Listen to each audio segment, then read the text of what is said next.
Hello friends, welcome to my channel cook with Abhi. இன்றைக்கி சூப்பரான recipe தாங்க பார்க்க போகிறோம். சப்பாத்தி, தோசை, இட்லி, ரைஸ் எல்லாத்துக்கும் ஒரு பர்ஃபெக்டான ஒரு காம்பினேஷனில் சூப்பராக வெள்ளை பட்டாணியும் உருளைக்கிழங்கு வச்சு ஒரு சூப்பராக கிரேவி தாங்க செய்ய போகிறோம். வித்தியாசமாக இருக்கும், செம்ம டேஸ்ட்டாக இருக்கும். எப்படி செய்யலான்னு பார்ப்போம். ஒரு மிக்ஸி ஜாரில் நல்லா ஒரு கைப்பிடி அளவுக்கு புதினா இலையை நல்லா வாஷ் பண்ணி எடுத்துக்கோங்க. காரத்துக்கு 2 பச்சை மிளகாய், ஒரு 100 கிராம் அளவுக்கு தயிர் சேர்த்து இதை நல்லா பேஸ்ட் கணக்காக அரைச்சி எடுத்துக்கோங்க. சூப்பராக நம்மளுக்கு நல்லா ஃபைன் பேஸ்ட்டாக ஆயிடுச்சு. இதை நம்ம ஒரு பவுலில் ஊற்றி வச்சிடலாம். லைட்டாக இதில் ஒட்டிகிட்டு இருக்க இந்த புதினா மல்லியை கொஞ்சமாக தண்ணி ஊற்றி அலசி அதையும் அந்த பவுலில் ஊற்றிப்போம். நம்மளுக்கு சூப்பராக இந்த புதினா, தயிர் இதெல்லாம் அரைச்சிருக்கோம்லங்க, செம்ம ஃப்ளேவராக இருக்குது. நான் அந்த வெள்ளை பட்டாணி பார்த்திங்கன்னா ஒரு 8லேருந்து 9 மணி நேரம் தண்ணியில் நல்லா ஊற வச்சுருந்தேன். நம்மளுக்கு பார்த்திங்கன்னா இப்படி கையில் வச்சு அந்த பட்டாணியை அமுக்குனா அது 2 அந்த பருப்பு உடையும். அப்படி இருந்தால் நம்மளுக்கு வேகிறதுக்கு சூப்பராக ரெடி ஆயிடுச்சுன்னு அர்த்தம். இப்போ நம்ம ஒரு 3 பெரிய வெங்காயம், 3 தக்காளி பழம் பொடிசாக நறுக்கி வச்சுருக்கேன்.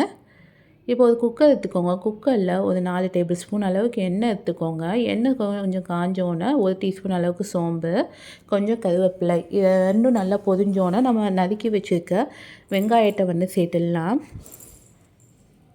வெங்காயம் வேகிறதுக்கு கொஞ்சமாக சால்ட்டு சேர்த்துக்கோங்க, சீக்கிரம் வெந்துடும். வெங்காயம் கண்ணாடி பதத்துக்கு வேகிற அளவுக்கு நல்லா வதக்கி விட்டுக்கோங்க. வெங்காயம் நல்லா வதங்கி வந்துடுச்சு. இப்போ 3 ஸ்பூன் அளவுக்கு இஞ்சி பூண்டு பேஸ்ட் சேர்த்துக்கலாம். இஞ்சி பூண்டோட பச்சை வாசனை போகிற அளவுக்கு நல்லா வதக்கி விட்டுக்கோங்க.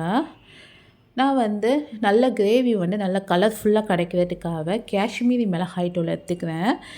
உங்கள்கிட்ட மிளகாய் தூளாக இருந்தால் ஒரு 2 ஸ்பூன் சேர்த்துக்கோங்க. என்கிட்ட மிளகாய் தூள் இல்லை, அதனால் நான் காஷ்மீரி வத்தலை ஒரு 7-8 வத்தல் நல்லா வெந்நீரில் 10 நிமிஷம் ஊற வச்சு இது மாதிரி மையாக அரைச்சி வச்சுக்கிட்டேன். பாருங்கள், இது மாதிரி பேஸ்ட் கணக்காக அரைச்சிட்டேன்.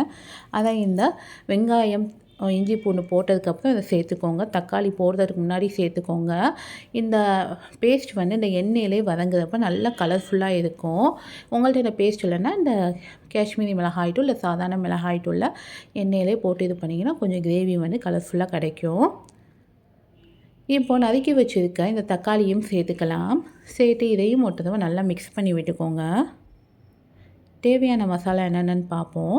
காரத்துக்காக மிளகாய்த்தூள் 1 டீஸ்பூன் அளவுக்கு சேர்த்துக்குவேன். நீங்கள் உங்கள் காரத்துக்குன்னு மஞ்சள்தூள் 1/2 டீஸ்பூன், சீரகத்தூள் 1 டீஸ்பூன், மல்லித்தூள் 3 டீஸ்பூன் சேர்த்துக்குவேங்க.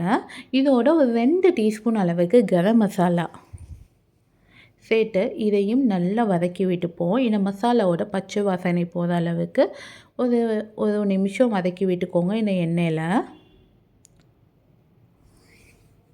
இப்போ நம்ம அரைச்சி வச்சுருக்க அந்த பேஸ்ட்டையும் இல்லை சேர்த்துக்கலாம். இதெல்லாம் சேர்க்குறப்ப கிரேவி அவ்வளோ ஒரு ஃப்ளேவராக இருக்குங்க.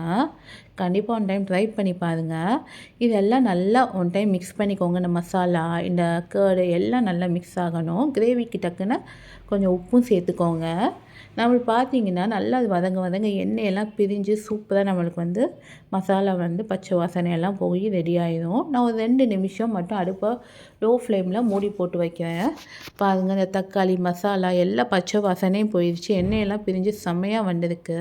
இப்போ இந்த வெள்ளை பட்டாணி, ஊற வச்சுருக்க வெள்ளை பட்டாணியை அதில் சேர்த்துடலாம். சேர்த்து ஒன் டைம் இது மாதிரி மிக்ஸ் பண்ணி விட்டுக்கோங்க. இந்த மசாலாவோட இந்த பட்டாணி எல்லாம் நல்லா மிக்ஸ் ஆகிற அளவுக்கு மிக்ஸ் பண்ணிக்கோங்க. ஒரு 150 ml அளவுக்கு தண்ணி மட்டும் சேர்த்துக்கோங்க. பாருங்கள், ரொம்ப சேர்க்க வேணாம். 150 ml அளவுக்கு மட்டும் சேர்த்துக்கிட்டால் போதும். இதை ஒரு டைம் நல்லா மிக்ஸ் பண்ணி விட்டு குக்கரை மூடி போட்டு ஒரு 3 விசில் போட்டு எடுத்துருங்க. இந்த பட்டாணி வேகிற டக்குன்னு விசில் போட்டுருங்க. நான் ஒரு 3 விசில் போட்டு எடுத்துக்குவேன். இப்போ இதோட ப்ரெஷர் எல்லாம் ரிலீஸ் ஆனதுக்கப்புறம் ஓப்பன் பண்ணி பார்ப்போம். பாருங்கள், பார்க்கவே கிரேவி செம்ம கலர்ஃபுல்லாக வந்திருக்குல்ல. பாருங்கள், சூப்பராக இருக்குது. நம்மளுக்கு கரெக்டான பக்குவத்தில் இருக்குது. பட்டாணியும் நல்லா வெந்து வந்திருக்கு. அது பட்டாணி எடுத்து காமிக்கிறேன். பாருங்கள், சூப்பராக மசிஞ்சு நல்லா வெந்திருக்கு. இப்போ அடுப்பை ஆன் பண்ணிவிட்டு நம்ம ஏற்கனவே நான் உருளைக்கிழங்கு அவிச்சு தோலை உரித்து வச்சுருக்கேன். இந்த மாதிரி சின்ன சின்ன பீஸாக கட் பண்ணியிருக்கேன். அந்த உருளைக்கிழங்கையும் இதில் சேர்த்துடலாம்.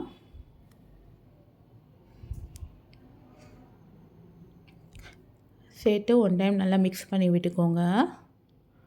இந்த உருளைக்கிழங்குலையும் உப்பு, அந்த மசாலா எல்லாம் பிடிக்கணும், அதனால் நல்லா மிக்ஸ் பண்ணி விட்டுக்கோங்க. மிக்ஸ் பண்ணிவிட்டு உங்களுக்கு உப்பு, உரப்பு, காரம் எல்லாமே கரெக்டாக இருக்கான்னு ஒன் டைம் செக் பண்ணிவிட்டு தேவைன்னா இப்போ ஆட் பண்ணிக்கலாம்.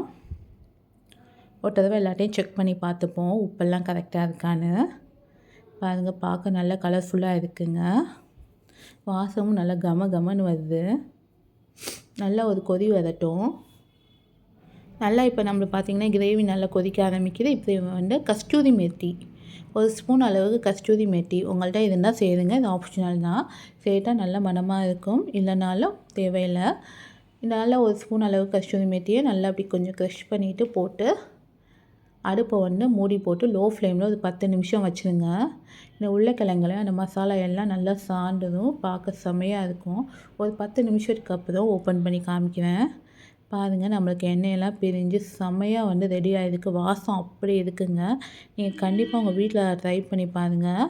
லாஸ்ட்டில் வந்து நம்ம எல்லாம் அடுப்பெல்லாம் ஆஃப் பண்ணிவிட்டு மல்லி இலை கொஞ்சம் தூவி ஒரு 5 நிமிஷம் மட்டும் அடுப்பை ஆஃப் பண்ணிவிட்டு 5 நிமிஷம் மட்டும் மூடி போட்டுருங்க. அந்த மல்லி இலை வாசம் எல்லாம் சூப்பராக இறங்கியிருக்கும். நெக்ஸ்ட்டு சர்வ் பண்ணுறப்போ ஓப்பன் பண்ணுங்கள். செம்மையாக இருக்கும். பாருங்கள் எவ்வளோ கலர்ஃபுல்லாக சூப்பராக இருக்குதுன்னு பாருங்கள்.